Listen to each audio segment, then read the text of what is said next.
The lake was a mirror, reflecting the fire of a dying sun, and I was drowning in the weight of words I'd never said. My best friend, Ethan, sat beside me on the dock, his laughter cutting through the evening's quiet like a blade. I'd loved him for years, and tonight, I'd risk everything to tell him. We were 23, both born and raised in the small town of Willow Creek, Pennsylvania, where the world moved slow and secrets grew like weeds. Ethan was the golden boy, broad shoulders, easy grin, the kind of guy who could charm anyone without trying. Lucas, was the quieter one, always in his shadow, content to be there until my heart started betraying me. It began in high school, a slow burn that turned into an ache I couldn't shake. I'd watch him toss a football or lean against his truck, and my chest would tighten with something I didn't dare name. Not here, not in Willow Creek, where different was a dirty word. That summer, the air was thick with possibility and dread. Ethan had just broken up with his girlfriend, Sarah, after a messy fight at the town fair. She called him out in front of half the county, accusing him of being distant, and he'd stormed off, eyes stormy. I found him later, sitting on the tailgate of his pickup, nursing a beer. "Let's get out of here, Luke," he'd said, voice raw. "Just you and me. Somewhere quiet." I suggested the lake. Our lake, where we'd spent countless summers fishing, swimming, and talking about nothing. It was our sanctuary, a place where the world's rules felt softer. I didn't know then that tonight would shatter everything. The drive to Lake Haven was silent, save for the hum of Ethan's truck and the country station playing low. I stole glances at him, his jaw tight, knuckles white on the wheel. He was hurting, and I wanted to fix it, but my own heart was a battlefield. I decided this was the night. I'd tell him I loved him. Consequences be damned. The thought made my stomach churn, but keeping it inside was killing me.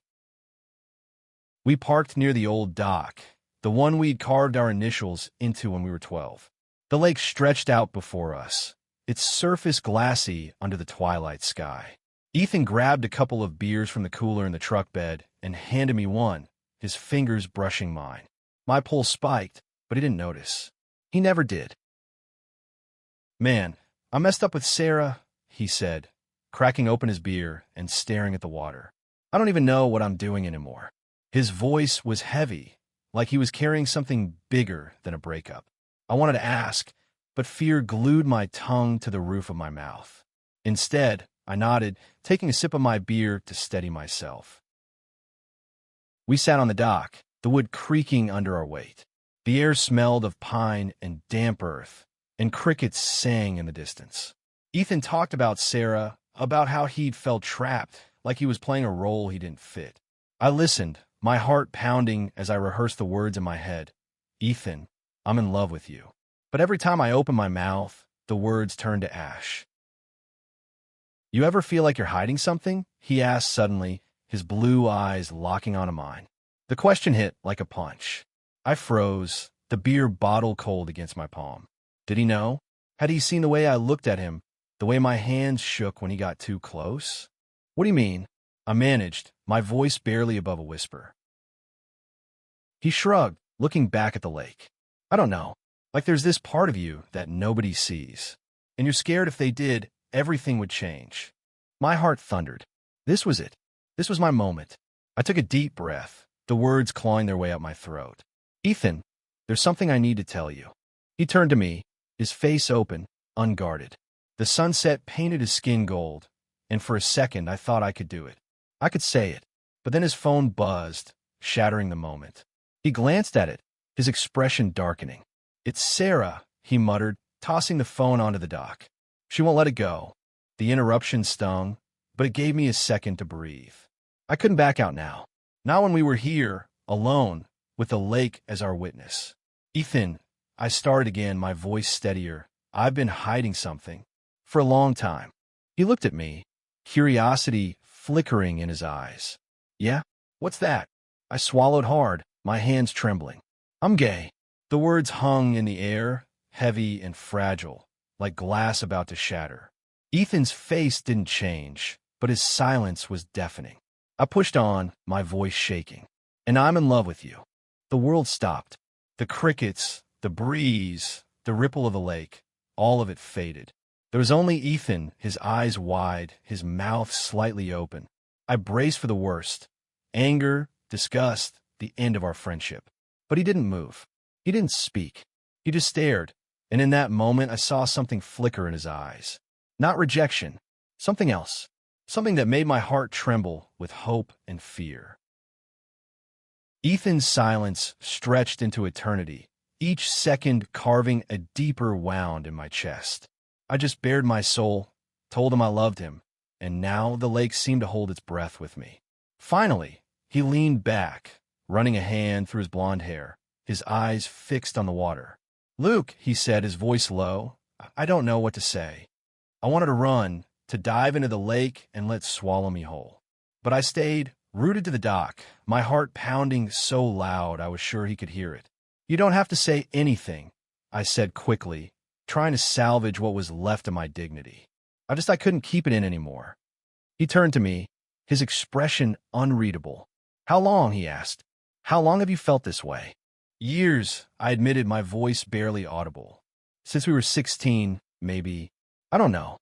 It just happened." He nodded slowly, like he was piecing something together. The air between us was thick with tension, the kind that could spark a fire or snuff one out. I braced for him to stand, to walk away, to tell me we were done. But he didn't. Instead, he scooted closer, his knee brushing mine. My breath caught. I've never thought about guys like that," he said, his words careful, like he was navigating a minefield. "But you're my best friend, Luke. You're everything to me." The words hit like a lifeline, pulling me from the edge of despair. But they weren't enough. "Not yet." "What does that mean?" I asked, my voice trembling. "Because I can't just be your friend anymore, Ethan. Not when I feel like this." He looked at me, really looked at me, and I saw the storm in his eyes, confusion, fear, but also something softer, something that made my heart ache. "I don't know what it means," he admitted, "but I know I don't want to lose you." The dock creaked as he shifted closer, his hand resting on the wood between us, inches from mine. I could feel the heat of his skin, the pull of his presence. My whole body screamed to close the gap, to touch him, but I didn't. Not yet. Not until I knew. We sat there, the silence heavy, but not empty. The lake shimmered under the fading light, and I wondered if this was the end or the beginning. Ethan broke the quiet first. "You remember that summer we built that raft?" he asked, a small smile tugging at his lips. "We were what, 14? Thought we'd sail across the lake like pirates." I laughed, the memory easing the tension in my chest. "Yeah, and it sank 10 feet from shore." He chuckled, his eyes crinkling. "You were so mad. Kept saying it was my fault for not tying the knots right." "It was your fault," I shot back, grinning despite myself. For a moment, it was just us again, Lucas and Ethan, the boys who'd grown up sharing secrets and dreams. But the weight of my confession lingered, impossible to ignore.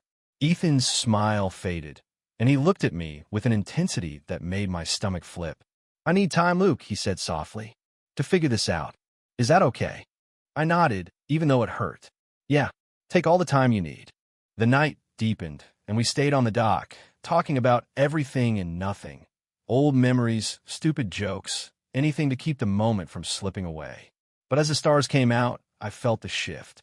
Something had changed between us, a crack in the foundation that could either break us or build something new. When we finally drove back to town, the air in the truck was different.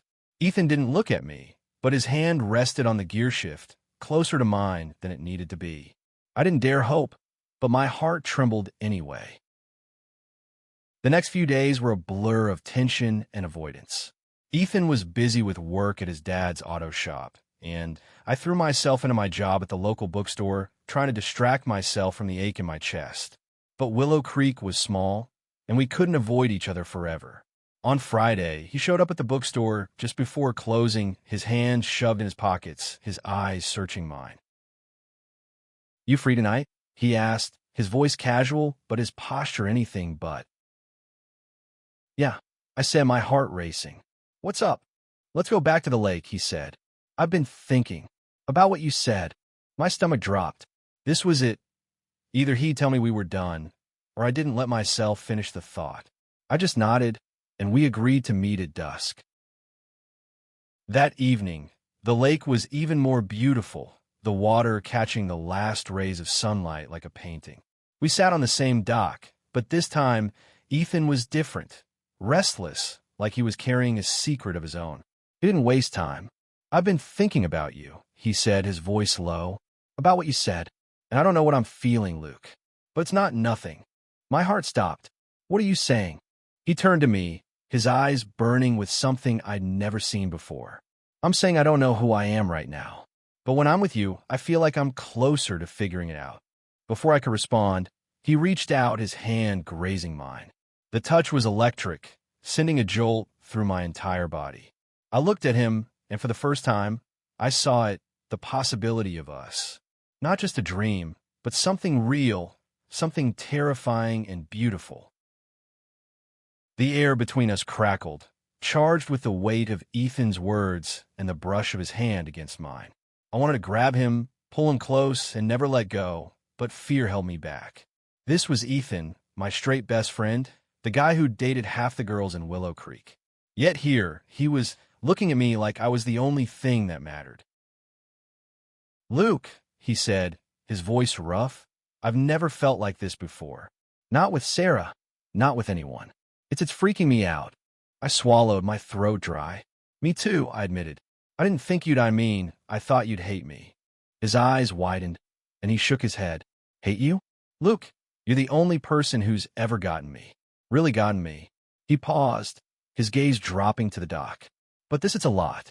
I don't know if I'm, gay." I finished for him, my voice gentle. He flinched, but not in anger. It was like the word was a foreign language he was trying to understand. "Yeah," he said finally.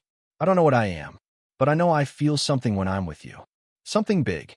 My heart was a drum, pounding so hard I thought it might burst. I wanted to ask a million questions, but I didn't. I just sat there, letting his words sink in, letting the hope I'd buried for years claw its way to the surface. We didn't touch again that night, but we talked until the stars were bright overhead. Ethan told me things he'd never shared. How he'd always felt like he was playing a part, how Sarah's accusations of him being distant weren't wrong. "I kept thinking if I tried harder, I'd feel what I was supposed to feel," he said. "But it never happened. Not until this. I didn't push him. I couldn't. This was too fragile, too new. But when we left the lake, there was a shift in the air, a promise that something was beginning." The next week was a whirlwind. Ethan started seeking me out more, showing up at the bookstore, texting me late at night, asking me to hang out. Each time, I saw the struggle in his eyes, the battle between who he'd always been and who he might become. I wanted to be patient, but every look, every accidental touch, set my nerves on fire. Then came the town festival. Willow Creek's annual summer bash was a big deal.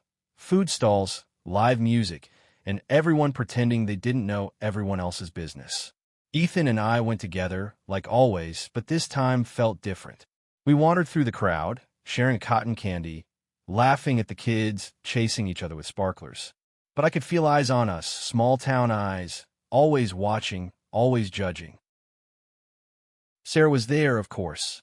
She cornered Ethan near the beer tent, her voice sharp enough to cut glass. "You're different," she said, glaring at him, then at me. "What's going on with you two?" "Nothing," Ethan said quickly, but his voice cracked, and I saw the panic in his eyes. Sarah's gaze lingered on me, and I knew she saw it. The truth I'd been carrying for years. She didn't say anything, but her smirk said enough. She walked away, leaving a chill in her wake. "She knows," I said quietly as we headed back to the truck. Ethan didn't answer, but his jaw was tight. We drove to the lake again, our refuge.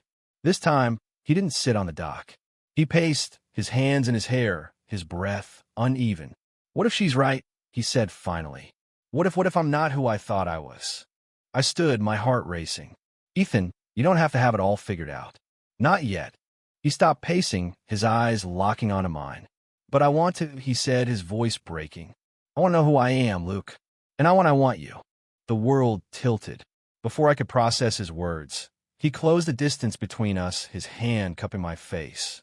His touch was tentative, like he was afraid he'd break me, or himself. Then he kissed me. It was soft at first, a question. Then it deepened, desperate and raw, like he'd been holding back as long as I had. My hands found his shoulders, pulling him closer, and for a moment, the world was just us, two boys on a dock, rewriting their story under the stars. When we pulled apart, his forehead rested against mine, his breath shaky. I don't know what this means, he whispered, but I know it feels right. I smiled, tears stinging my eyes. That's enough for now. But it wasn't. Not really. Because Willow Creek wasn't ready for us, and deep down, I knew the storm was coming. The kiss changed everything. Ethan and I were no longer just friends. We were something undefined, something that scared us both as much as it thrilled us. In the days that followed, we stole moments together. Quiet drives, late-night talks at the lake, cautious touches that felt like secrets. But Willow Creek was a small town, and secrets didn't stay buried long. Rumors started creeping through the town like wildfire. Sarah hadn't kept her suspicions to herself, and soon, whispers followed us everywhere. At the diner, the hardware store, even the bookstore where I worked, I caught people staring, their eyes sharp with judgment. Ethan felt it too. He grew quieter, his easy grin replaced by a tension that made my heart ache. One night, we were at the lake again, lying on a blanket under the stars. Ethan's head rested on my chest, his fingers tracing patterns on my arm. "Do you think they'll ever accept this?" he asked, his voice barely audible. I wanted to say yes, to promise him a world where we could be together without fear. But I knew Willow Creek. Some will, I said carefully. Some won't. But we don't need their permission to be us. He looked up at me, his eyes searching. "I'm scared, Luke. I've never been scared like this." I kissed his forehead, my heart swelling and breaking at the same time. "Me too. But we're in this together, okay." He nodded, but the fear didn't leave his eyes. And then, the next day, it all came crashing down. Ethan's dad, Tom, owned the auto shop where Ethan worked. He was a gruff man, all hard edges and old-school values. When Ethan came home from work that evening, his face was pale, his hands shaking. "He knows," he said, standing in my apartment doorway.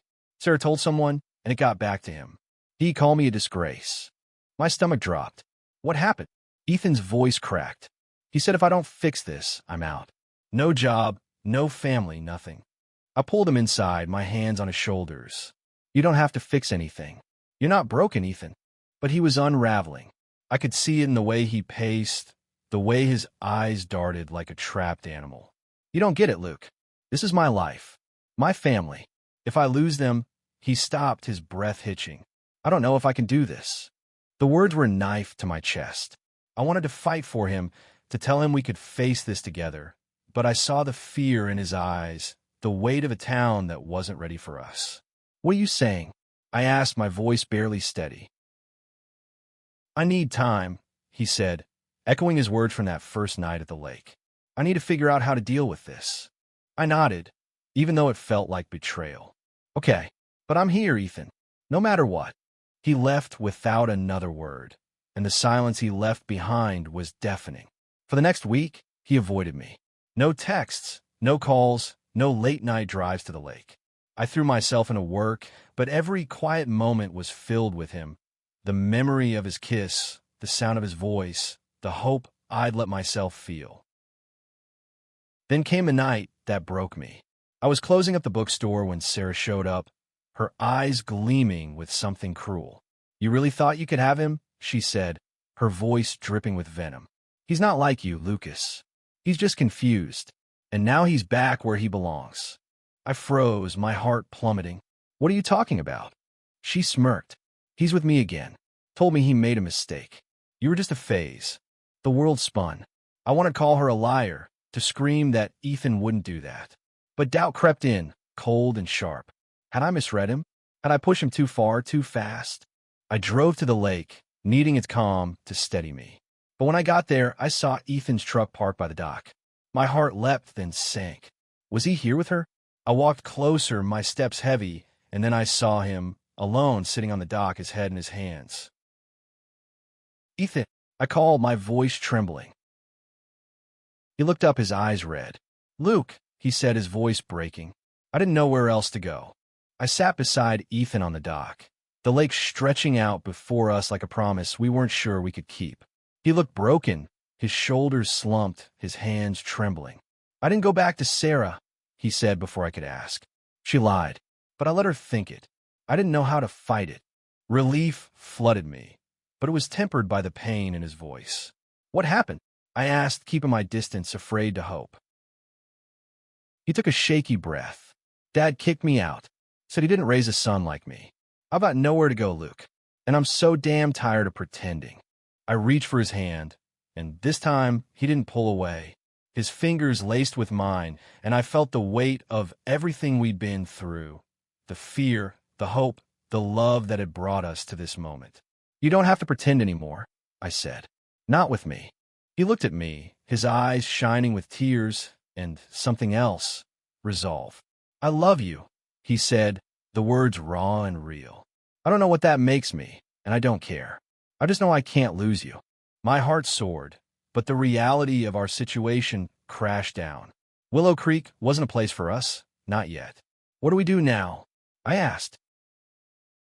He squeezed my hand. "We leave. We start over somewhere new.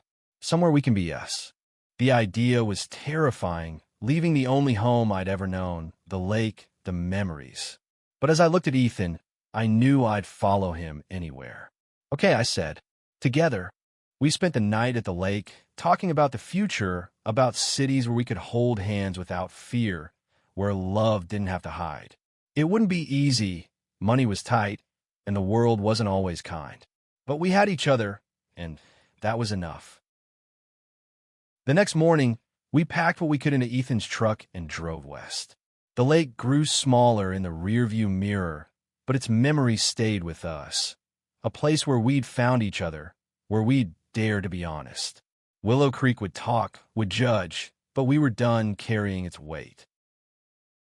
Months later, we settled in Seattle, a city big enough to let us breathe. Ethan got a job at a garage, and I found work at a small publishing house. We rented a tiny apartment, barely big enough for two, but it was ours. We built a life, piece by piece, learning to love openly, fearlessly. The lake was still there, in my dreams and in the quiet moments when Ethan's hand found mine. It was where I'd taken my straight friend, where I'd risked everything, and where we'd found something worth fighting for. That night still makes my heart tremble, not with fear, but with the certainty that love, no matter how hard the world tries to break it, always finds a way.